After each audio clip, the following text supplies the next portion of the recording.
কেমন হয়েছে ডিমের ঝোলটা? একদম কোনো কথা হবে না। কোনো কথা হবে না। তাহলে চিকেন খেলাম আমি আর বাবা, আর মা ছেলে সব ডিম খেলো। চিকেনে সব অ্যালার্জি হয়ে গেছে, অরুচি, অ্যালার্জি না অরুচি। আঙ্গুল চেটে চেটে খাচ্ছে, এটা খাচ্ছে বলে, নাহলে এটাই খেতে সব।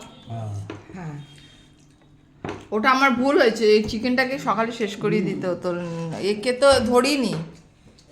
তো ধরিনি, এ নিয়ে নিল ডিম ভাজতে ফাঁক তালে। বাবা খাক না, ওটা রাত্রে খাওয়া যাবে, রাত্রে তুলে দেয় দোকানে, ফ্রিজে রাখ, ওটাকে বাইরে রাখিস না। সবই ফ্রিজে রাখা হচ্ছে, এখন গরম পড়েছে। কেউ খাবে না, আমি আর তুমি খেয়ে নেবো একটা। চলো সব খা। ঝাল হয়েছে ডিমের ঝোল? না ও জিভে একটা ঝাল লাগছে, তাহলে ঝাল আদা ঝালটা লাগছে, বাকি একটা তোমার ঝাল হয়েছে? আদা ঝালটা লাগছে। আমার ঝাল হয়নি। আদার ঝাল লাগছে মুখে, এমনি আমি কেশে কেশে গলাটা বোধহয় চিড়ে গেছে।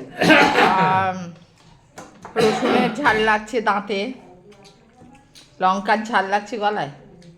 আদা আদার ঝাল গলায় লাগে, একটু লঙ্কার ঝাল জিভে লাগে। দিবের তো বলিনি, বলিস গলাতে। গলাতে লেগেছে, আচ্ছা।